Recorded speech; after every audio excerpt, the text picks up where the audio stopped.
ఆత్మస్వరూపులందరికీ నా నమస్కారములు.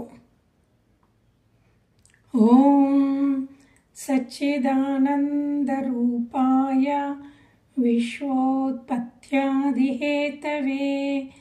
తాపత్రయ వినాశాయ శ్రీకృష్ణాయ వయం నమః. హరి ఓం. అందరికీ నా నమస్కారములు. మనము మొన్నటి క్లాస్లో ఈ ధ్రువ చరిత్ర ఒకటే పట్టుకొని మన మనస్సు ఎలాగా ఆకాశం వైపు మళ్ళించి ఎన్లార్జ్ ఎక్స్పాండ్ చేసుకోవాలి అని మనము తెలుసుకున్నాము. ఇప్పుడు మీకు ఒక చిన్న కథ చెప్తాను. ఇది నిజంగా జరిగిందండి. ఒక ఊర్లో ఒక మంచి బ్రాహ్మణ ఫ్యామిలీ, వాళ్ళ ఇంట్లో ఒక అబ్బాయి, ఇంకొక అంతే భక్తులైన బ్రాహ్మణ ఫ్యామిలీ, వాళ్ళ ఇంట్లో అమ్మాయి. వీళ్ళిద్దరికీ, అబ్బాయికి అమ్మాయికి పెళ్లి చేశారు. ఇద్దరు మహాభక్తులు. సో పెళ్ళైన కొన్ని సంవత్సరాలయ్యి కూడా వాళ్ళకి శరీర సంబంధం ఏమీ జరగలేదన్నమాట. ఆవిడ పాటికి ఆవిడ తపస్సులో ఉన్నారు, ఈయన పాటికి ఈయన తపస్సులో ఉన్నారు. ఇంట్లో పని అంతా సక్రమంగా జరుగుతుంది. వంట చేయడం ఏంటి, వంట క్లీన్ చేయడం ఏంటి, పూజ చేయడం ఏంటి, ధ్యానంలో ఉండడం ఏంటి, అవన్నీ చక్కగా జరుగుతున్నాయి అన్నమాట. ఒకరోజు ఆవిడ అడిగింది ఆయన్ని, మనకి పెళ్ళి ఇంతకాలం అయింది కదా, మనకి ఒక పుత్రుడు సుపుత్రుడు ఉంటే మంచిది, మనకి శరీర సంబంధమే లేదు కదా అన్నారు ఆయన అన్నారు. అప్పుడు, అవును, నీ చెప్పింది నిజమే, మనమిద్దరికీ భగవంతుడంతా అంత భక్తి ఉంది, అంత జ్ఞానం కూడా ఉన్నది.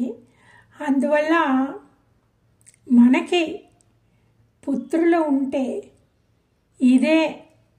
ఇదే సంస్కారము మన పిల్లలకు కూడా వెళుతుంది. అయితే ఒక పని చెయ్యి, నేను నీకు ఒక మంత్రోపదేశం చేస్తాను. ఆ మంత్రము నువ్వు 24 గంటలు జపించాల. పొద్దున లగ్గానే ఆ మంత్రము, రాత్రి పడుకోబోయే వరకు ఆ మంత్రము, మధ్యలో లెగిసినా సరే ఆ మంత్రము, నువ్వు అలాగా 1 సంవత్సరము జపించు.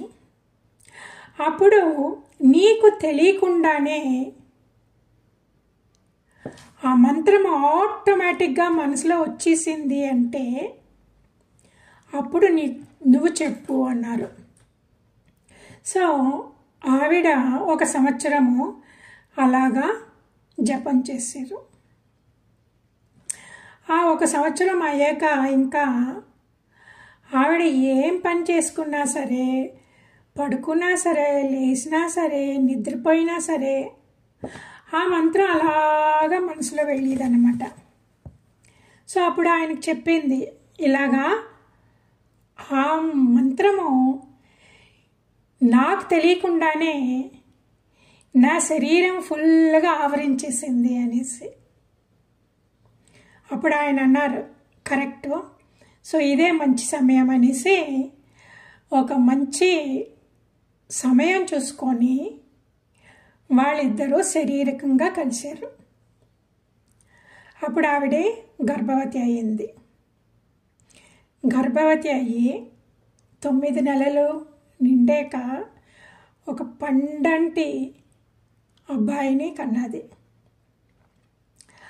ఆ అబ్బాయికి చిన్నప్పటి నుంచి భగవద్భక్తి, ఏది నేర్పించినా సరే ఎంత బేగా పట్టించుకుంటేవాడు.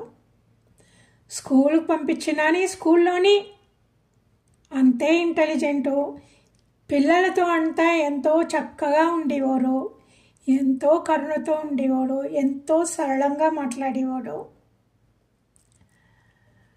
ఆ చదువులోని భక్తిలోని ఆ అబ్బాయికి ఆరితేరినవాడు లేకుండా ఉన్నాడన్నమాట.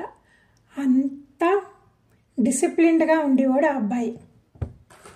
సో ఆ అబ్బాయికి ఒక వయసు రాగానే ఆ తల్లి తండ్రి అతన్ని ఒక గురువు దగ్గరికి పంపించారు.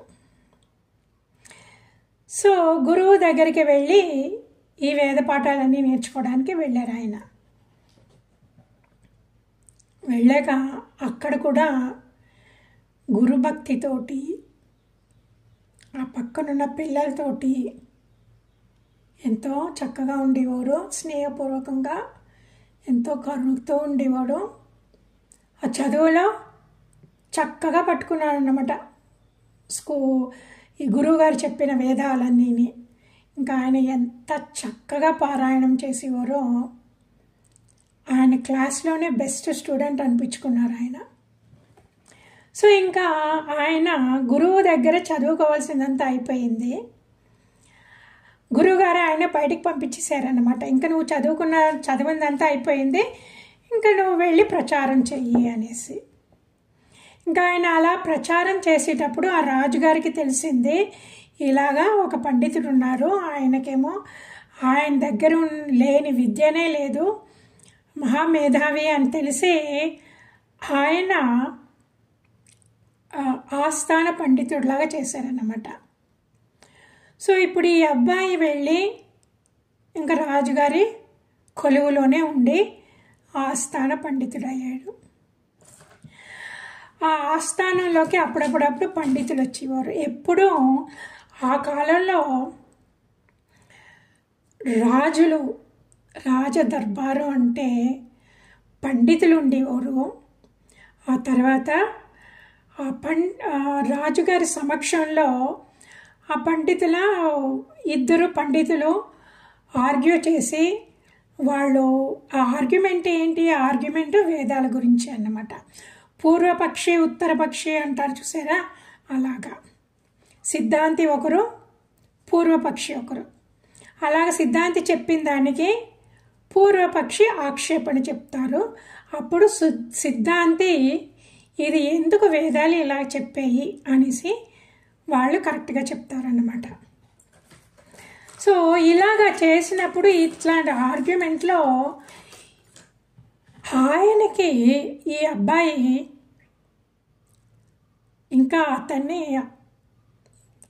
దానికంటే ఇంకా ఎక్కువైన వారు ఎవరు లేరన్నమాట. అందువల్ల వచ్చిన వాళ్ళందరినీ ఓడించడం ప్రారంభించారు. ఇంకా అలాగ వచ్చిన పండితులందరినీ ఓడించడం ప్రారంభిస్తే వచ్చిన వాళ్ళందరూ చిన్నబుచ్చుకొని వెళ్ళిపోయారు అన్నమాట. ఒకరోజు ఈ ఆస్థానంలో ఉన్న ఆయన అలాగ వెళ్తూ ఈ అబ్బాయి గురువుగారి దగ్గరికి వెళ్ళి చెప్పారు. ఎలాగున్నాడు అబ్బాయి అంటే, ఆ అబ్బాయి చాలా తెలివితేటలు, కాదంటే ఆయనకున్న అహంకారం ఎంత అంటే వచ్చిన వాళ్ళందరితోటి ఆర్గ్యుమెంట్ చేసి వాళ్ళందరినీ ఓడించేసి వాళ్ళందరూ మొహం చిన్నపుచ్చుకొని వెళ్ళిపోతున్నారు అని. అప్పుడు ఆ గురువుగారు అన్నారు, అబ్బాయిని తీసుకురా, రమ్మని చెప్పు, నేను చూస్తాను అనేసి. సో ఆయన వెళ్ళారనమాట. ఆయన వెళితే అప్పుడు గురువుగారు అన్నారు, నీకు విద్య ఇచ్చింది అందరి దగ్గర చూపించుకొని ఓడించేసి ఏడిపించడం కాదు, ఇవాళ నుంచి నువ్వు ఇంకా మాట్లాడకూడదు, మౌనంలోనే ఉండు అన్నారు. సరే అని ఆయన ఆస్థానం వదిలేసి ఇంకా సైలెంట్గా తిరగడం ప్రారంభించారన్నమాట.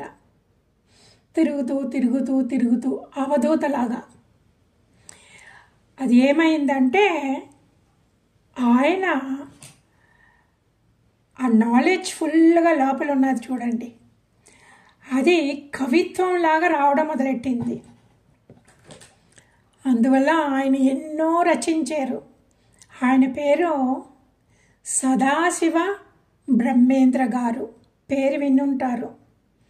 ఈయన లెవెల్ ఎంత అంటే రమణ మహర్షి, శ్రీరామకృష్ణ పరమహంస, పోతులూరి వీరబ్రహ్మేంద్ర స్వామి, షిరిడి సాయిబాబా, ఆ లెవెల్ అన్నమాట. ఆయన సదాశివ బ్రహ్మేంద్ర సరస్వతి అని ఆయన గొప్ప అవధూత. ఎన్నెన్నో రచించారు. ఆయన చాలా సరళంగా జ్ఞానబోధని చక్కగా రాశారన్నమాట. ఒకసారి ఏమైందంటే ఆ ఊర్లో అలా తిరుగుతూ ఉండేవారు. ఎప్పుడో సడన్గా ఏదైనా మూడ్ వచ్చేసిందంటే ఏదో ఒక చెట్టు కింద కూర్చొని తన్ని తానే మైమర్చిపోయేవారు అన్నమాట. సో అలాగున్నప్పుడు ఒకరోజు ఏదో ఒక చెట్టు కింద కూర్చొని అలా సమాధి స్థితిలో ఉన్నప్పుడు ఆ ఊరిలో పెద్ద ఫ్లడ్స్ వచ్చి ఊరంతా మునిగిపోయింది. ఒక వారం వరకు ఊరు మునిగిపోయాక ఇంకా ఊర్లో ఉన్న వాళ్ళందరూ వేరే ఊరికి వెళ్ళిపోయారు. ఆ తర్వాత ఇంకా నీళ్ళంతా ఎండడం ప్రారంభించింది. అవి ఎండిపోయాక మళ్ళా ఊళ్ళో వాళ్ళందరూ వచ్చి తవ్వి వాళ్ళ గుడిసెలు అవన్నీ మునిగిపోయినాయి కదా వరదల మట్టిలో, అవన్నీ తవ్వి అన్నీ తీస్తూ ఉన్నప్పుడు ఈ చెట్టు దగ్గర తవ్వినప్పుడు ఆ గుణపానికి మెత్తగా ఏదో తగిలి అక్కడి నుంచి రక్తం రావడం ప్రారంభించింది అన్నమాట. వాళ్ళు అయ్యోయ్యో ఇదేంటి రక్తం వస్తుంది అనేసి ఆ గుణపం అలా పడేసి చేతులతోనే మట్టి తీసేస్తే ఆ సదాశివ బ్రహ్మేంద్ర సరస్వతి గారు అక్కడ సమాధిలో ఉన్నారు. ఇప్పుడు కళ్ళు తెరిచి లెగిసి నవ్వేసి వెళ్ళిపోయారన్నమాట. ఇంకా నడుచుకుంటూ వెళ్ళిపోయారు. ఆ స్థితిలో ఉన్నారు ఆయన. ఇంకొకసారి ఏమైందంటే ఈయనకి ఇలాగని తెలిసి ఆయన చుట్టూ భక్తులు చేరేవారు అన్నమాట. ఈ విషయం ఆ ఊర్లో ఉన్న ఒక ముస్లిం రాజుగారికి తెలిసింది, ఆ పక్క ఊర్లో ఉన్న ఆయన. సో ఆయన ఇదేంటి ఇలాగా అందరూ ఆయన పక్క తిరుగుతున్నారు, నిజంగా అతడు మహాత్ముడేనా అనేసి ఒకరోజు వచ్చి చూసి అతనికేమో ఈయన మామూలులాగా మనిషిలాగే కనిపించారు. ఆయనే స్పెషల్గా ఏం కనిపించలేదన్నమాట. అప్పుడు ఆయన భటుని పిలిచి ఆయన చెయ్యి తగ్గొట్టు అన్నారు. ఆయన ఆ భటుడు వచ్చి ఖడ్గంతో జబ్బ తెగ్గొట్టేస్తే సదాశివ బ్రహ్మేంద్ర లేచి ఇంకా అలా వెళ్ళిపోయారన్నమాట. ఆయన ఏంటి ఆ నొప్పి అది ఇది ఏమీ లేదు, రక్తం కారుతూనే ఉంది. ఆయన అలా నడిచి వెళ్ళిపోయారు. వెళుతూ ఉంటే అప్పుడు రాజుగారికి తెలిసింది, అయ్యో నేను ఎంత తప్పు చేశాను అనేసి పరిగెట్టుకెళ్ళి ఆయన కాళ్ళ మీద క్షమాపణ కోరి ఆ జబ్బ అలా పెడితే అతుకుపోయిందనమాట. అతుకుపోయి ఇంకా నార్మల్ జబ్బలాగే ఇంకా ఆయన అలా నడుచుకొని వెళ్ళిపోయారు. సదాశివ బ్రహ్మేంద్ర సరస్వతి చూడండి, this is the power of tapas of the father and the mother. మనము కర్దమ ముని దేవహూతి మాటలు విన్నాం కదా, అప్పుడు బిగినింగ్లో వాళ్ళిద్దరు కూడా తపస్సు చేసేకనే భగవంతుడు కపిల భగవాన్ ఆవిడ గర్భంలో జన్మించారు. అలాగే ఇది రీసెంట్గా జరిగింది. అదేమో ఏదో కథలు అనుకుంటాము, కానీ ఇప్పుడు కూడా ఎంత ఆయన సదాశివ బ్రహ్మేంద్ర సరస్వతి గారు ఎంత 300 సంవత్సరాలు ఏమో మరి 500 సంవత్సరాల ముందో ఆయన జీవ సమాధి ఇంకా ఉన్నది. కరూర్ అనేసి తమిళనాడులో ఉన్నదన్నమాట. కరూర్ సదాశివ బ్రహ్మేంద్ర సరస్వతి గారు అని ఆయన చాలా మంచి కవితలు రాశారు, పాటలు రాశారు. ఎలాగా ఇప్పుడు గురువుగారు చెప్పారు కదా, నువ్వు ఇంకా వాదాలకు వెళ్ళకు, మౌనంగా ఉండు అనేసి. ఆ మౌనంలోంచి ఆయన నాలెడ్జ్ ఎంత ఉంది, జ్ఞానం ఎంత ఉంది అన్నమాట. ఆ జ్ఞానము కవితల రూపంలో వచ్చింది. ఆ కవితల రూపంలో వచ్చిన మూలాన మనందరికీ దొరికిందనమాట. అంత చక్కగా ఆయన రాశారు. ఇది ఏమిటి అంటే మనకి కలియుగంలో కూడా ఈ నిదర్శనాలు ఇవన్నీ ఎందుకు, మీరు ఏదో వేదాలు చదివేసి భాగవతం చదివేసి ఆ పురాణాల్లో అవన్నీ అయినాయి, ఆ కాలంలో అయినాయి అనేసి వదిలేయకండి. ఇది ఇప్పటికీ నిజమే, ఇప్పటికి కూడా జరుగుతుంది. భార్య భర్తలు ఇద్దరు చేరకముందు వాళ్ళ మనస్థితి ఎలాగున్నదో ఆ మనస్థితి నుంచే పుట్టి పిల్లలు కూడా పుడతారన్నమాట. ఓకే, సో అది మనకి మంచి లెవెల్లో మంచి భక్తుడు కావాలా అంటే మనం తపస్సు చేయాలా. ఇప్పటికి కూడా అది జరుగుతుంది అన్నమాట. ఆ నిదర్శనాన్ని చూపించడానికే భగవంతుడు ఈ మన ఈ భూలోకంలో ఏ మంచి జరిగినా సరేనండి, అది భగవంతుడు మనకి నిదర్శనం చూపించడానికన్నమాట. ఇవన్నీ పురాణాల్లో చెప్పినవి, వేదాల్లో చెప్పినవి మీరేదో కట్టుకథలు అనుకోకండి. నేను నిదర్శనాలు చూపిస్తాను అని చూపించడానికే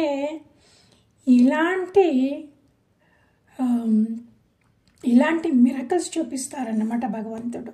ఓకే, సో ఇప్పుడు మనం నేర్చుకున్నాము మన మెంటల్ స్టేటస్ ఎంత ఇంపార్టెంట్ అని.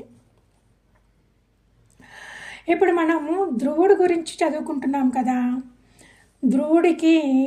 ధ్రువుడు ఏమో వెళ్ళిపోయారు అరణ్యాకి. ఆయనకి ధ్రువలోకం వచ్చేసింది. ఇంకా పిల్లలు, ఆయనకి 2 కొడుకులు, ఉత్కలుడు తర్వాత వత్సలుడు అని. ఆ ఉత్కలుడు పెద్దబ్బాయి మహాభక్తుడు, పుట్టగానే మహాభక్తి, భగవంతుడిలో పారవశ్యం అయిపోయేవాడు అన్నమాట. ఆయనకి ఈ ప్రపంచానికి ఏమీ సంబంధం లేదు. తింటే తినేవాడు, మాట్లాడి ఏమీ లేదు.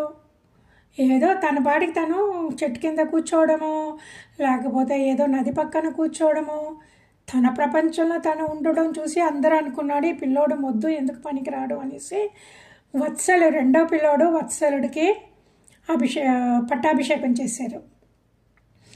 ఈ వత్సలుడికి పట్టాభిషేకం చేసేసాక ఇంకా ఉత్కలుడికి ఫ్రీడమ్, ఆయన వెళ్ళిపోయారన్నమాట. వెళ్ళిపోయి ఆ వనాల్లో తపస్సు చేసుకొని ఆయన భగవంతుడిలో లీనమైపోయారు. ఓకే, ధ్రువ మహారాజుది రైట్. మనువలు, పిల్లలు మనుమలు గురించి మాట్లాడుకుంటున్నాం. సో పిల్లల్లో ఒకడు భగవంతుడిలో కలిసిపోయాడు. ఆయన వత్సలుడిలో వంశపారంపరలోనే చక్షుష అనేసి ఒక ఆయన, చక్షుష చక్షుష మన్వంతర. సో పోయినసారి మాట్లాడుకున్నాము. ఆ చక్షుష మన్వంతరం ఆ లెవెల్ రావాలంటే వాళ్ళంతా దేవరహస్యం అన్నమాట, దేవతా స్వరూపులు వాళ్ళందరూ. సో అది అయ్యింది. ఆ తర్వాత ఇంకా ఆయనకి పిల్లలు మనవలు అవన్నీ ఉంటారు కదా. ఆ వంశంలో ఇంకొక ఆయన అని అంగ మహారాజు. ఆ అంగ మహారాజు కూడా మహాభక్తుడు. సో ఆయన రాజ్యాన్ని చక్కగా పాలించేవారు. కానీ ఆయనకి పిల్లలు లేరు. సో అప్పుడు వాళ్ళందరూ అన్నారు, అక్కడ ఉన్న వాళ్ళ మంత్రులు వాళ్ళందరూ అన్నారు, మహారాజా మీరు ఒక యజ్ఞం చేయండి పుత్రుడి కోసమని. సరే అని ఆయన యజ్ఞం చేశారు. సో యజ్ఞం చేస్తే యజ్ఞంలో యజ్ఞ పురుషుడు ఆవిర్భవించి ఒక పాయస పాత్రని ఇచ్చారు. సో ఇచ్చి మహారాజుకి ఇచ్చి, మహారాజా ఈ పాయసాన్ని మీ రాణికి ఇవ్వండి, మీకు మా పుత్రుడు కలుగుతాడు అని ఆయన అంతర్ధానం అయిపోయారు. సో ఆయన అంతర్ధానం అయిపోగానే ఈయన పాయసం తీసుకొచ్చి ఆవిడకి ఇచ్చారు, మహారాణికి ఇస్తే మహారాణి ఆ పాయసాన్ని తీసుకున్నారు, గర్భవతి అయ్యి ఒక పిల్లోడిని కన్నారు. ఆ పిల్లోడు ఏమంటే ఇంకా పిల్లోడు ఇంకా ఎంత ఆకతాయో, ఎంత అల్లరో, ఎంత క్రూరుడో చెప్పలేము. మనకి సడన్గా ఈ డౌట్ రావచ్చు, అదేంటది అంగమహారాజు ఇంత యజ్ఞం చేసి యజ్ఞపురుషుడి దగ్గర నుండి పాయసం తీసుకొని రాణికిస్తే అదేంటి ఇలాంటి క్రూరమైన పిల్లోడు పుట్టాడు అంటే దానికి కారణం ఏమంటే ఈ రాణిగారు ఉన్నారు కదా, రాణిగారు మృత్యువుకి సంబంధించిన వంశంలో పుట్టారు. అందువల్ల ఆవిడ వంశంలో అన్ని చెడ్డ గుణాలు. సో ఆ చెడ్డ గుణాలే ఈ అబ్బాయికి పుట్టినాయి అన్నమా, ఈ అబ్బాయిలో వచ్చినాయి. ఈ అబ్బాయి పేరు వేనా. ఇట్స్ అ బ్యాడ్ లక్ చూడండి.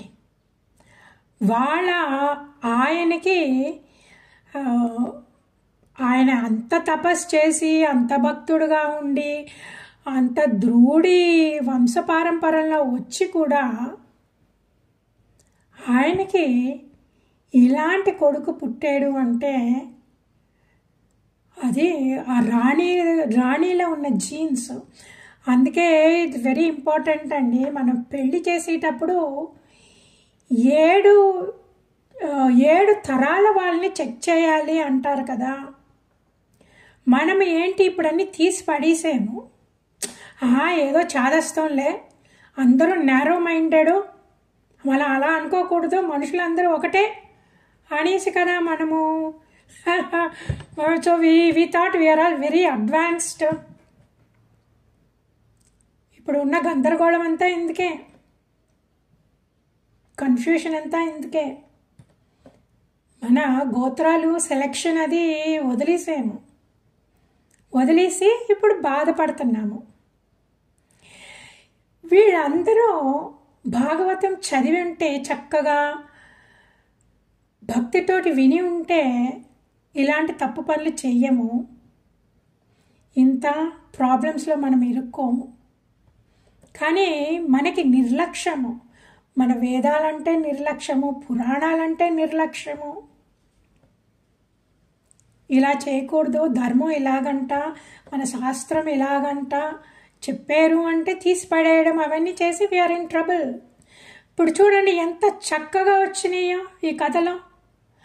ఇంకా వేణుడు అంటే అందరూ అడిలిపోయేవారు. చిన్న పిల్లలతో ఆడుకోవడానికి వెళ్ళి ఇంకా వాళ్ళని కొట్టడం ఏంటి, ఆ కాళ్ళు కట్టేసి నూతిలో పడేసేవాడంట పిల్లోడు. అక్కడ కనబడిన కోళ్ళు, మేకలు, అవన్నీ జింకలు అన్నిటినీ చంపేసేవాడంట పిల్లోడు. వాళ్ళందరూ ఇంకా వేణు వస్తున్నాడు అంటే ఆ పిల్లలందరూ పారిపోయేవారంతా. అయ్యో వేణు వస్తున్నాడు అనేసి పారిపోయేవారంట. ఆ పిల్లల అమ్మా నాన్నలకి భయం, పిల్లల్ని లోపల లాక్కొని తలిపేసేసుకుంటేవారంట. అంత లెవెల్గా బీభత్సం చేసేవాడు ఆ పిల్లోడు. పృథు మహారాజు ఎంతో కష్టపడి ఆ పిల్లోడిని మంచి దారిలో తీసుకురావడానికి మంత్రులను నియమించారు. అతను ఎంతో కష్టపడి చేశారు. ఆయన ఎన్నో యాగాలు చేశారు. కానీ ఆ పుత్రుడు మారలేదు. ఇంకా ఇది చూసి ఆయనకి విరక్తి పుట్టింది, జీవితంలోనే విరక్తి పుట్టి పిల్లలు లేరు అని పిల్లాన్ని కన్నాము, ఇలాంటి పిల్లోడిని కనీ బదులు పిల్లలు లేకుండా ఉంటేనే మంచిది అనేసి వాపోయారంట. అని అప్పుడు భగవాన్ దగ్గర అన్నారంట, భగవంతుడా నువ్వు నాకు ఇలాంటి పిల్లోడిని ఇచ్చి నాకు మంచి ఉపకారం చేసావు. ఇప్పుడు నాకు జీవితం అంటేనే విరక్తి పుట్టిపోయింది, వైరాగ్యం వచ్చేసింది, నాకు ఇంకా జీవితం వద్దు, ఈ రాజ్యం వద్దు అనేసి ఆయన చేయకుండా ఒకరోజు రాత్రేమో ఇల్లు వదిలి వెళ్ళిపోయారు. అందరూ నెక్స్ట్ డే మార్నింగ్ రాజుగారు లేరు అనేసి ఇంకంతా వెతికితే రాజుగారు అక్కడ, రాజుగారు లేరు, వెళ్ళిపోయారు. ఇప్పుడు అంతా వెతికించారు, రాజుగారు ఎక్కడ దొరకలేదు. ఇప్పుడు దేశాన్ని అలా వదిలేయకూడదు. రాజు లేని దేశం ఉన్నది అంటే ఇంకా ఈ పక్కన శత్రువులు వస్తారు, ఆ ఉన్న డెకాయిట్స్లు బందిపోటు దొంగలు వస్తారు, అన్నీ దొంగిలించుకొని పోతారు కదా, అరాచకం ఎక్కువైపోతుంది అనేసి అక్కడ ఉన్న ఋషులందరూ చేరి, మంత్రులు అందరూ చేరి వేణుడు అంటే ఎవరికి ఇష్టం లేదు, కానీ రాజు అని ఒక ఫిగర్ ఉండాలనేసి ఆయనకి పట్టాభిషేకం చేశారు. ఇంకా పట్టాభిషేకం చేసాక ఇంకా వేణుడికి ఇంకా గర్వానికి ఇంకా లిమిటే లేదు. ఆయన అందరినీ ఆడిపోడ్చుకుండేవాడు, మంత్రుల్ని ఇన్సల్ట్ చేసేవాడు, ఋషుల్ని ఇన్సల్ట్ చేసేవాడు, యజ్ఞయాగాది కర్మలంతా ఆపేశారు, గుళ్ళలో పూజలంతా ఆపేశారు. ఆపేసి వాళ్ళ ఋషులతోటి మంత్రులతోటి అన్నారు, రాజు అంటే భగవంతుడితో సమానం, మీరు ఇంకా దేవతల్ని పూజించకూడదు, నన్నే పూజించాలా, మిమ్మల్ని చూసుకుండేది మీకు ఇచ్చేది అంతా నేనే, మీరు నన్నే పూజించాలా అనేసి యజ్ఞాలన్నీ ఆపేశారు.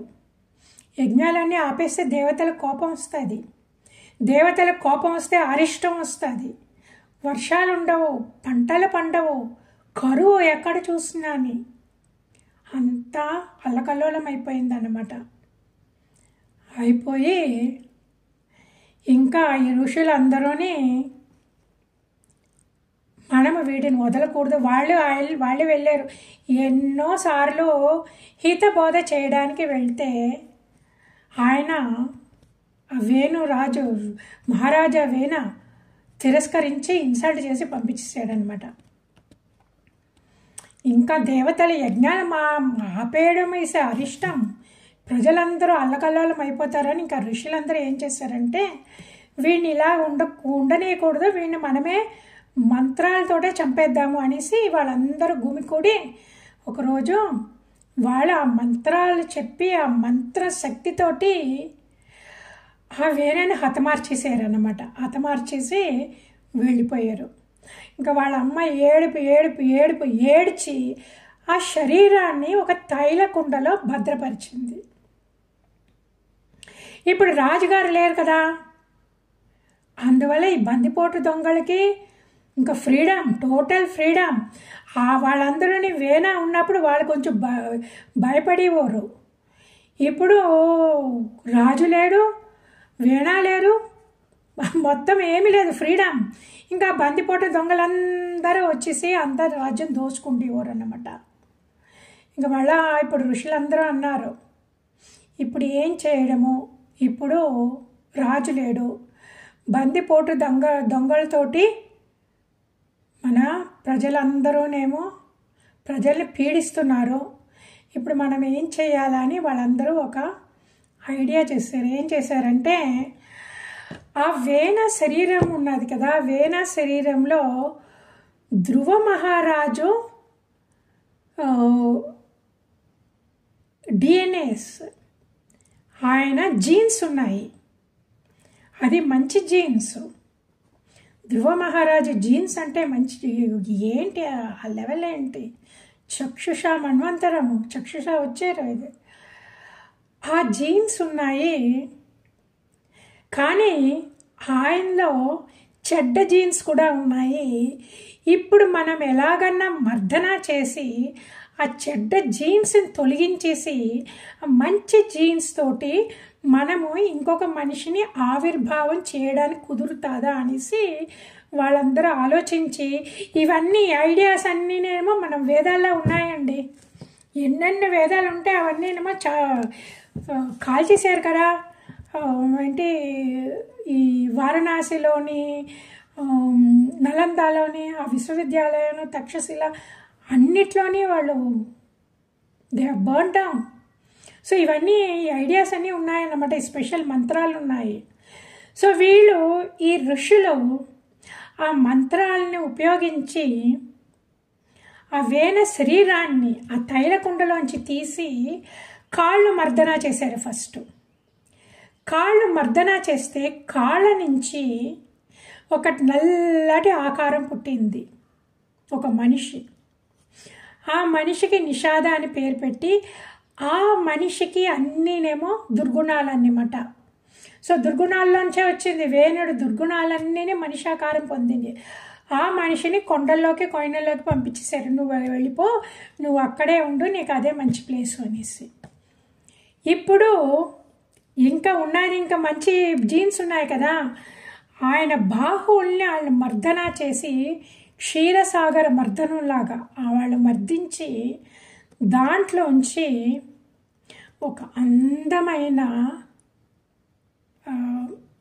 ఒక అందమైన మనిషి పుట్టారు. ఓకే, ఆయనతో కూడా ఇంకొక ఆవిడ కూడా చాలా అందంగాని బ్రహ్మ తేజస్తోటి మిలమిలమిల మెరిసిపోయి ఇద్దరు ఆకారాలు, ఒక ఆడది ఒక మగ ఆవిడ. మగాతని పేరు పృథు, ఆవిడ పేరు అర్చి. వీళ్ళిద్దరూ యాక్చువల్గా పృథు భగవానుడి పాలనా అంశం. వ్యాస మహర్షి ఎలాగా భగవంతుడి లిటరరీ అంశమో, ఈ పృథు భగవంతుడి పాలనా అంశం. అర్చి ఎవరు? అర్చి సాక్షాత్ మహాలక్ష్మి అంశం. వీళ్ళిద్దరూ పుట్టగానే యుక్త వయస్సులో ఉన్న మనుషుల్లాగా పుట్టారన్నమాట. అందరిలాగా నార్మల్గా చిన్నపిల్లలుగా పుట్టి పెరగడం కాదు. వీళ్ళంతా భగవంతుని అంశాలు, అందువల్ల అలాగా పుట్టారు. పుట్టగానే ఈ మునులకి చాలా సంతోషమైపోయి వాళ్ళకి పెళ్లి చేసి రాజ్యాభిషేకం చేశారు అన్నమాట. అప్పుడు ఇంకా దేవతలకంతా ఎంతో సంతోషమయ్యి పుష్పవాణ కురిపించారు.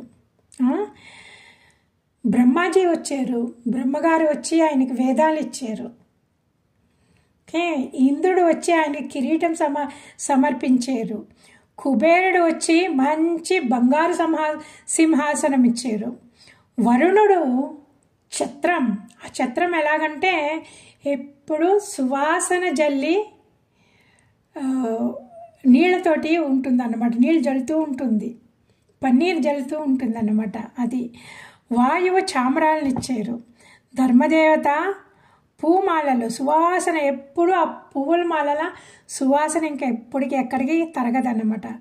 యమధర్మరాజు వచ్చి దండం ఇచ్చాడు. ఓకే, సరస్వతీదేవి ఒక మంచి హారం, విష్ణుమూర్తి సుదర్శన చక్రం, లక్ష్మీదేవి సంపత్తుని, శివుడు ఖడ్గాని, ఆ ఖడ్గంలో 10 చంద్రులు చెక్కి ఉన్నాయన్నమాట. దుర్గాదేవి వచ్చి ఆవిడేమిచ్చారు డాలు, దాంట్లో 100 చంద్రులు చెక్కి ఉన్నాయన్నమాట. దాంట్లో విశ్వకర్మ ఇచ్చి బాణాలు, సూర్యదేవుడు ఇంకా చాలా పవర్ఫుల్ అగ్నితోటి బాణాలు ఇచ్చారు. భూదేవి పాదుకలు. దేవతలు చెప్పారు ప్రతిరోజు మీకు పువ్వుల వర్షం కురిపిస్తాము అనేసి అన్నమాట. సో ఇలాగా రాజ్యాభిషేకం చేశారు. చేసాక ఆయన చాలా చక్కగా, భక్తుడు కదా, భగవంతుడి పాలనా శక్తి కదా, వాళ్ళకి ఎప్పుడూ ప్రజల మీద చాలా ఆప్యాయత. ప్రజలను అస్తమాను పిలిచి చిన్న పిల్లలతో మాట్లాడినట్టు వాళ్ళ పిల్లలతో మాట్లాడితే ఎలాగ ఆప్యాయంగా మాట్లాడతాడో అలాగ మాట్లాడేవారు. పిలిచి, ఏంటి అందరూ బాగున్నారా, మీకు ఏదైనా ఈ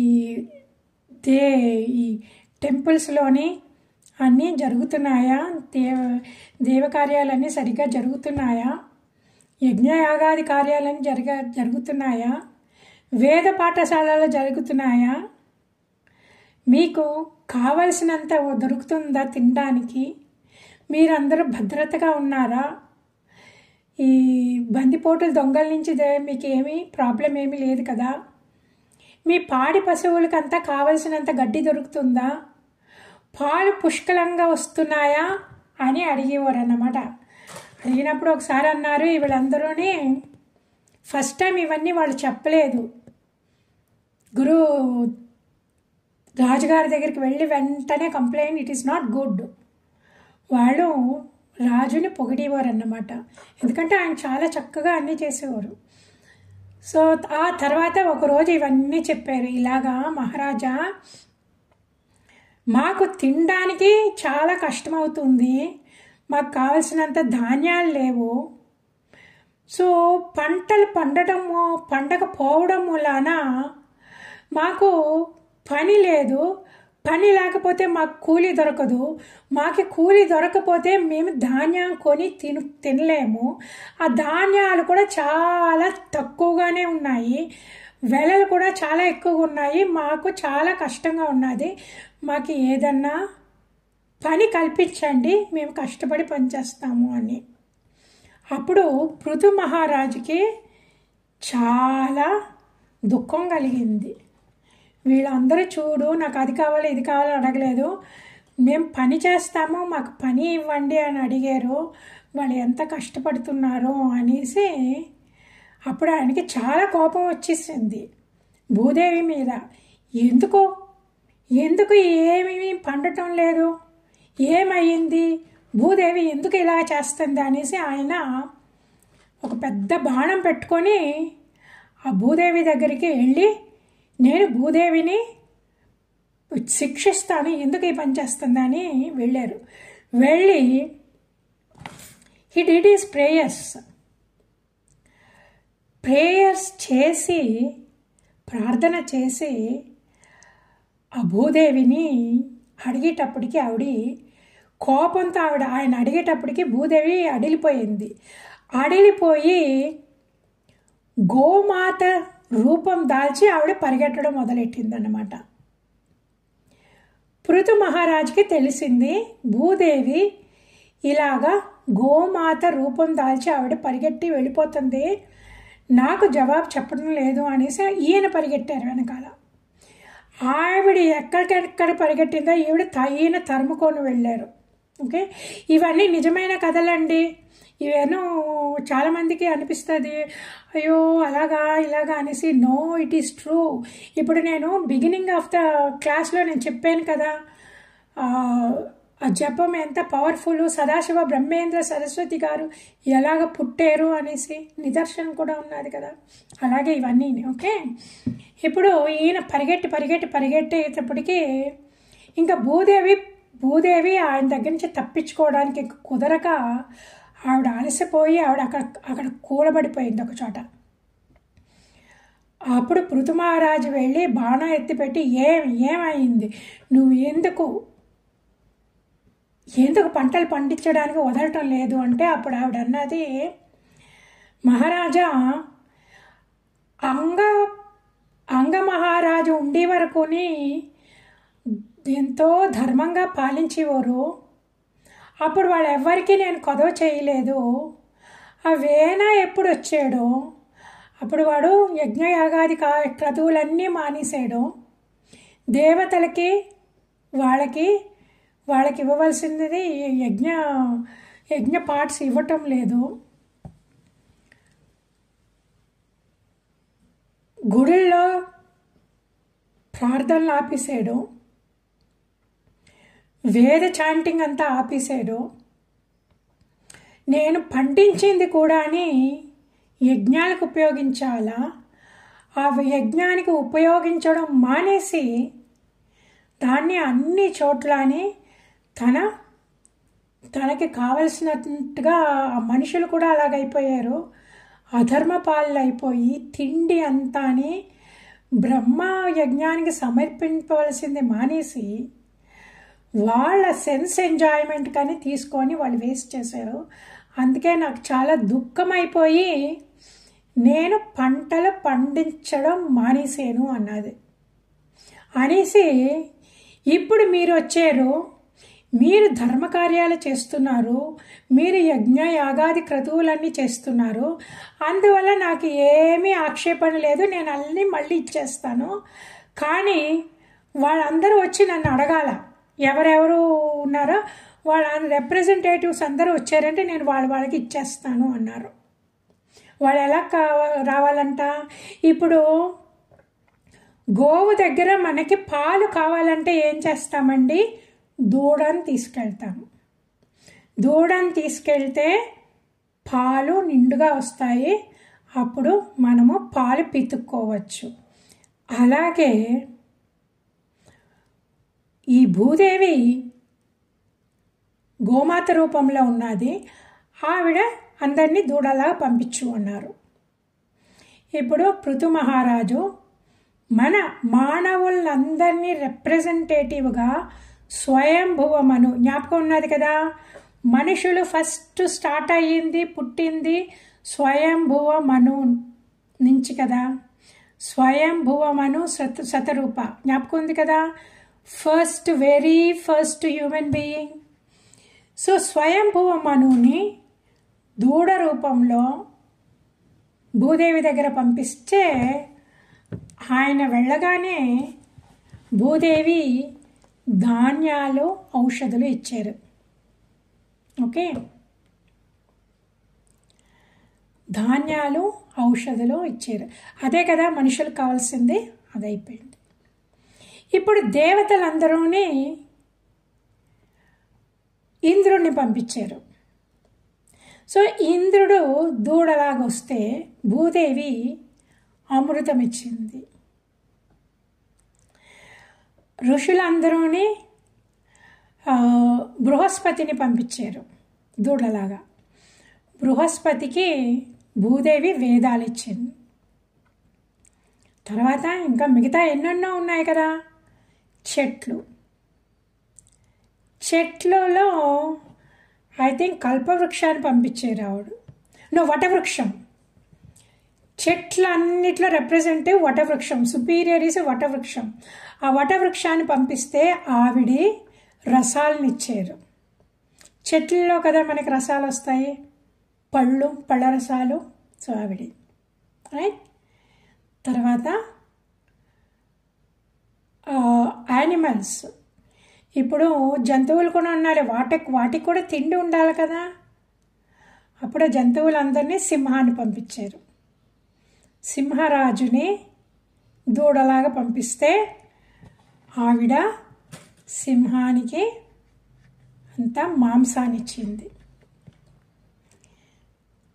సర్పాలు ఉన్నాయి, సర్పాలు తక్షకుడిని పంపించారు.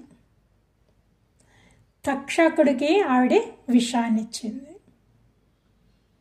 మౌంటైన్స్, ఆ మౌంటైన్స్లో హిమాలయ పర్వతాన్ని పంపించారు. హిమాలయ పర్వతానికి ఆవిడి మణులు,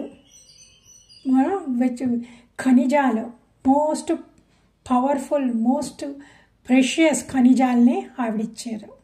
ఓకే, సో ఇవన్నీ ఇచ్చాక అవందరూ తీసుకొని అందరూ సంతోషంగా మళ్ళీ వెనక్కి వచ్చేసారు. ఇప్పుడు తెలిసింది కదా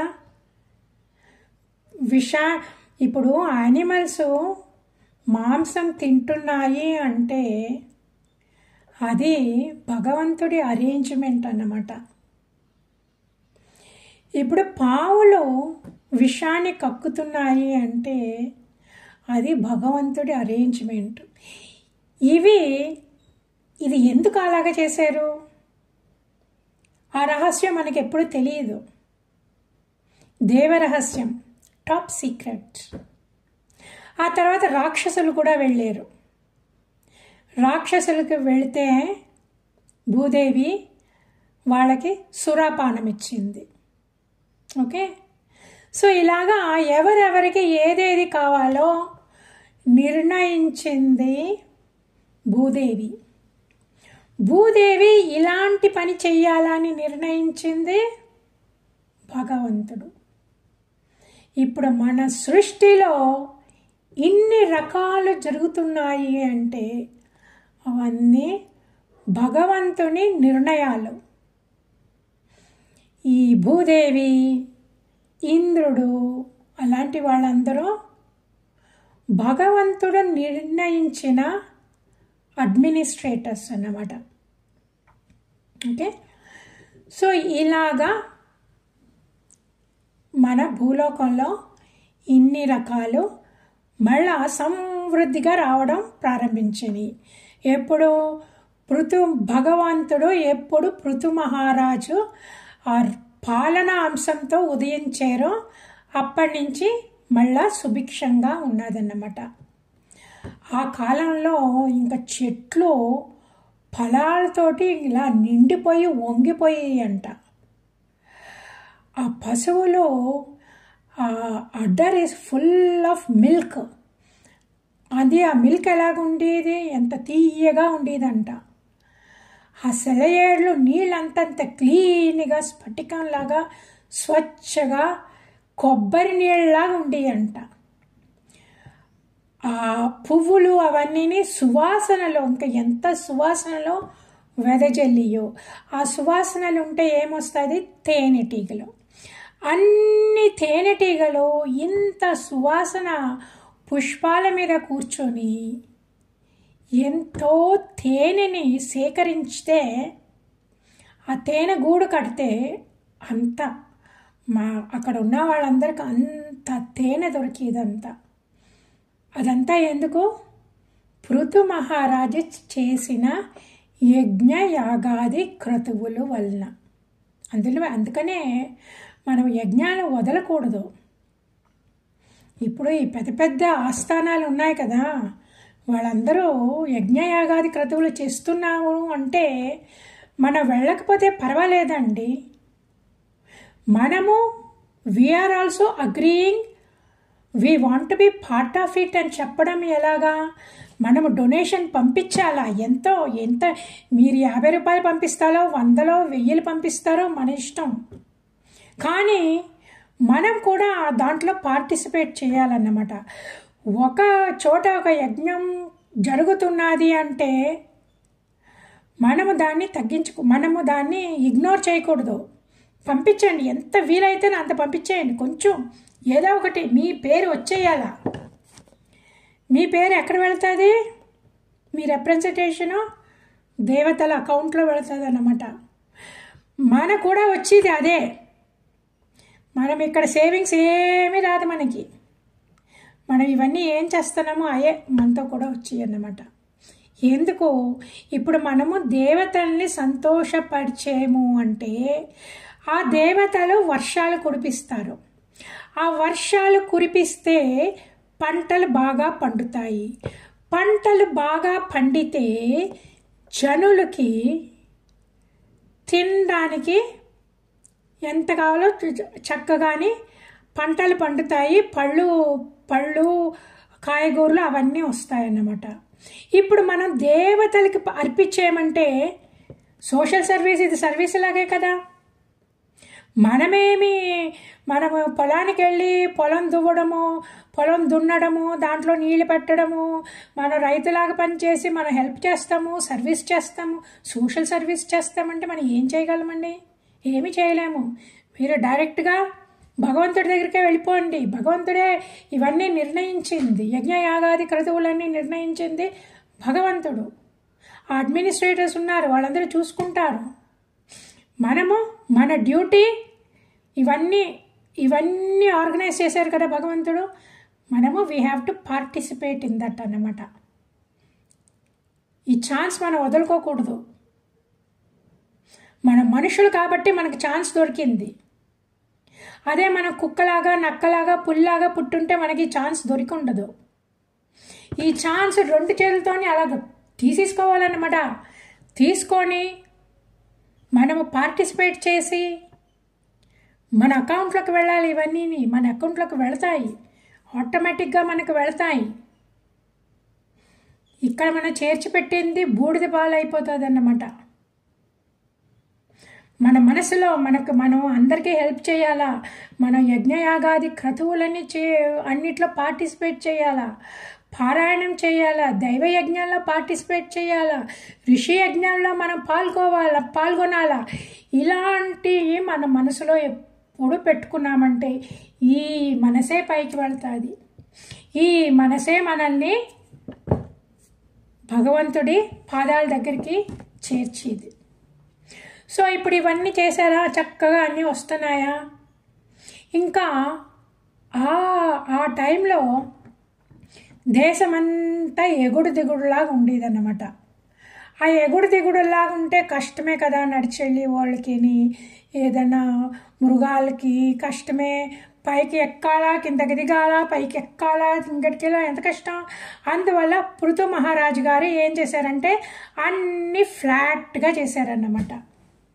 ఫ్లాట్గా చేసేస్తే మనుషులకి నడవడానికి ఈజీ, మృగాలకి నడవడానికి ఈజీ అని చేసి అవన్నీ ఆ నేలంతా డివైడ్ చేశారు.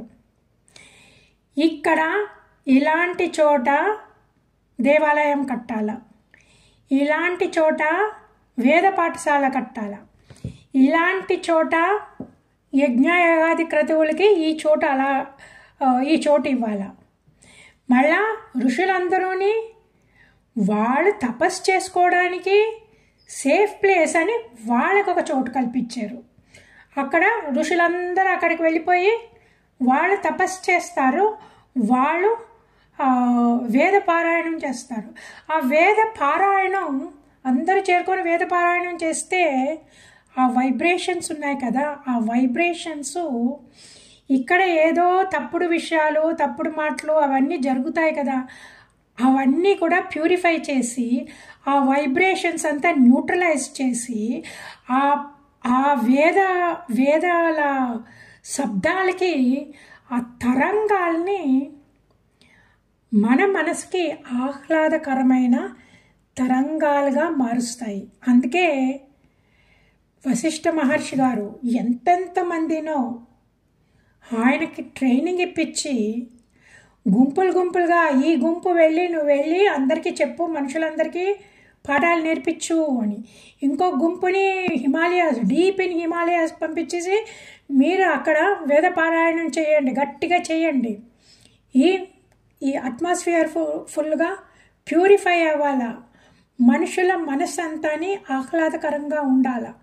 ఆ తరంగాలని ఎంతో గజిబిజిగా ఉంటాయి మన మనసులోని తరంగాలు, ఆ ప్రాబ్లం ఈ ప్రాబ్లం అవన్నీని భగవంతుడి పై తిరగాలంటే అన్నీ న్యూట్రలైజ్ చేయాలి. అందుకని ఇవన్నీ చేసేవారు అన్నమాట.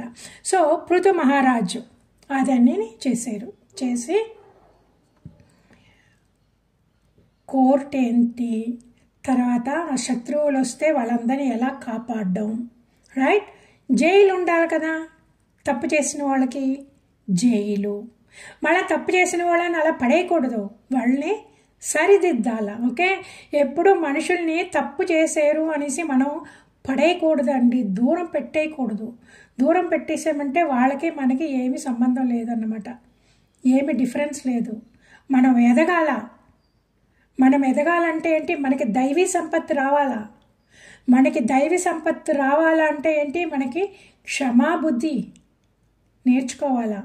మనం క్షమాబుద్ధి నేర్చుకోవాలంటే ఆ క్షమాబుద్ధిని మనం ఎలా చూపించాలా, ఇలా తప్పు చేసిన వాళ్ళని కూడా మనం క్షమించి వాళ్ళని మంచి దోవల పెట్టడానికి చూడాలి. సో అందుకే పృథు మహారాజు గారు అవన్నీ అవకాశాలన్నీ కల్పించారు. ఓకే, సో ఇవన్నీ కల్పించాక ఆయన చాలా చక్కగా పరిపాలించేటప్పుడు అప్పుడు చతుష్కుమారులు, బ్రహ్మగారి పుత్రులు నలుగురు చతుష్కుమారులు. ఓకే, వాళ్ళకి చాలా సంతోషమైపోయి పృథు మహారాజుకి జ్ఞానోదయం చేయడానికి వచ్చారన్నమాట. వచ్చి ఇప్పుడు ఏమంటే అండి, భక్తులు వీళ్ళందరూ పరమ భక్తులు, చతుష్కుమారులు భగవంతుడు భక్తులకి ఒకే ఒక పని అండి. వాళ్ళ పని ఏమంటే వాళ్ళ మనసులో ఒకటి వాళ్ళు కోరుకుండేది ఏమంటే వాళ్ళకి కావాల్సింది భగవంతుడు ఎలాగా వాళ్ళకి దొరికిపోయాడు. ఇంకా భగవంతుడు నాకు దొరికిపోయాడని హాయిగా వాళ్ళు తపస్సు చేసుకుంటూ వాళ్ళ మూలలో కూర్చోరు, అబ్బా నా కడుపు నిండిపోయిందని కూర్చున్నట్టు ఉంటుంది అన్నమాట. వాళ్ళు అలా కూర్చోరు.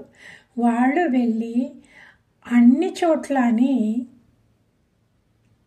వాళ్ళు they try their best, they teach చేస్తారు.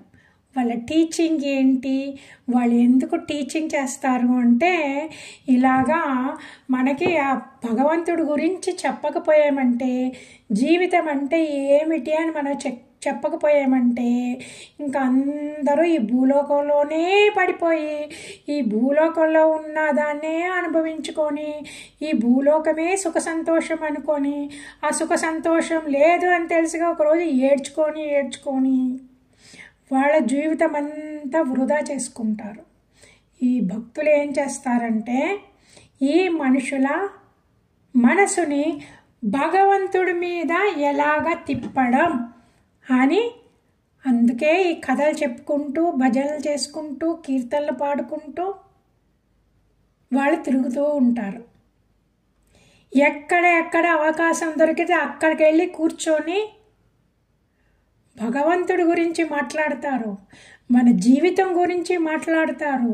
మన జీవితాన్ని ఎలాగా మనము ఇక్కడి నుంచి ఈ భూలోకం నుంచి ఈ భూలోకంలో ఉన్న ఆశలన్నీ వదులుకొని ఎలాగ మనసుని భగవంతుడి మీద తిప్పాలా, భగవంతుడి మీద తిప్పితే మనకి ఏమి వస్తుంది, మనం ఎందుకు పుట్టేము, ఇలాంటివన్నీ చెప్తూ అందమైన కథల రూపంలో చెప్తూ ఉంటారు. ఇప్పుడు నువ్వు మెడిటేట్ చెయ్యి అంటే ఏమవుతుందంటే, మెడిటేట్ చేస్తాము, చక్కగా ఉంటుంది, ఓకే.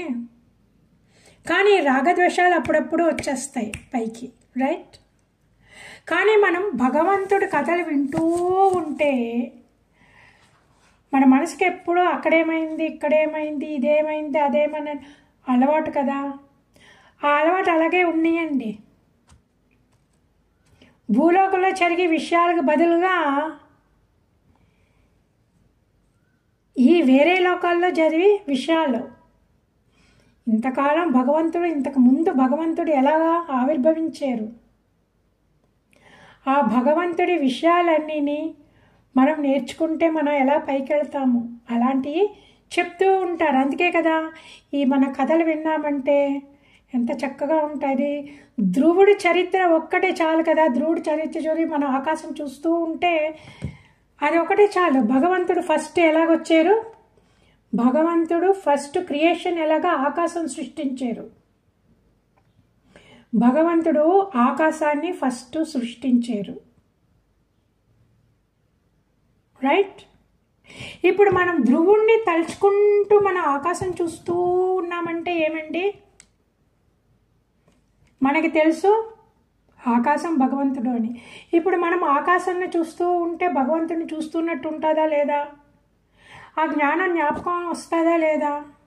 ఇంకా మనం ఆ జ్ఞానం చూస్తుంటే ఆకాశం ఎంత ఉన్నదండి, ఇంత ఉన్నా లేదా, ఇంత ఉందా, ఉన్నదంతా ఆకాశమే కదా.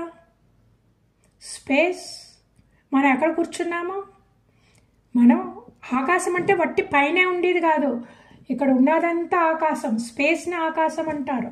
మనం ఎక్కడ కూర్చున్నామండి, ఆకాశంలో కూర్చున్నాము. అంటే మనం ఎక్కడ కూర్చున్నామండి, భగవంతుడిలో కూర్చున్నాము, రైట్. ఇది జ్ఞానం ఉన్న వాళ్ళకే తెలుస్తుంది, నేను భగవంతుడిలోనే ఉన్నాను అనేసి. ఇప్పుడు ఒక చేప పిల్ల అన్నదంట వాళ్ళ అమ్మ దగ్గరికి వెళ్ళి, అమ్మ అందరూనేమో సముద్రం చూశాను అంటారు. అది ఏంటమ్మా సముద్రం ఎక్కడున్నది అన్నారంట.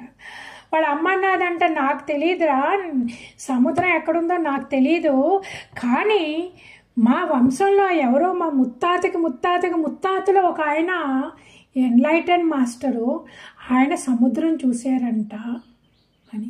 ఓ అలాగా, కానీ నాకునే సముద్రం చూడాలనే ఉన్నది అన్నారంట. అప్పుడు వాళ్ళ అమ్మ అన్నదంటే, నీకు సముద్రం చూడాలంటే నువ్వు తపస్సు చెయ్యాలా అన్నారంట. అలాగున్నది మన కథ. మనం భగవంతుడిలోనే ఉన్నాము, కానీ మనం భగవంతుడిని ఇంద్రియాల ద్వారా బయటికి వెతుకుతున్నాము. ఇంద్రియాల ద్వారా బయటికి వెతికేటప్పుడు ఆ ఇంద్రియాలు